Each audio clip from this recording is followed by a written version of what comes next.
nous, quand on a commencé à travailler sur Johnny Hallyday, l'exposition, on connaissait tous le Johnny, le chanteur sur scène. Puis quand on a commencé à creuser, on s'est rendu compte de toutes les facettes et surtout du génie qu'il avait. Donc les collaborations artistiques qu'il a pu faire avec des grands maîtres du design, les entrées, les mises en scène qu'il faisait sont complètement folles.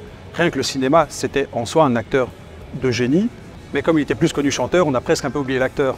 Et donc c'est vraiment ça, c'est la découverte d'un homme derrière la star qu'on connaît tous. Ce qu'on espère surtout, c'est de permettre à tous ces fans et les non-fans de venir découvrir Johnny. Parce que Johnny, je crois vraiment que c'est une icône en France.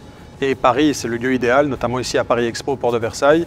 Et donc notre volonté, c'est d'essayer de donner la chance à cette exposition d'avoir un maximum de visiteurs et que tout le monde prenne du plaisir.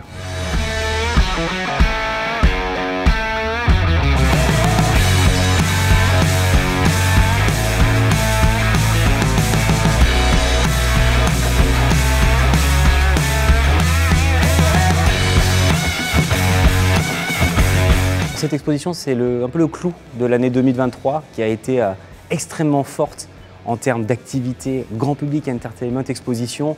La Friends Experience qui avait démarré fin 2022, qui s'est finie début 2023, Harry Potter, puis Titanic en même temps, la Jam Capsule par ailleurs, et là en décembre, Johnny.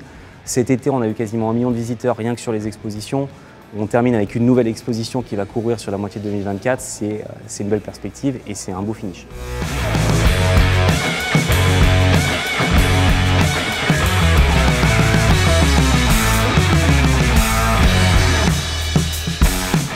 Paris, c'est le partenaire idéal parce que déjà ils comprennent notre métier et donc ils sont très arrangeants et ils savent un peu nos besoins. Donc on a pu avancer par exemple la date de début de montage, ce qui nous a permis d'ouvrir maintenant avant les fêtes et donc d'accueillir beaucoup de visiteurs. La suite, on attend de voir un peu comment le public va réagir à Paris pour potentiellement la présenter dans d'autres villes de France.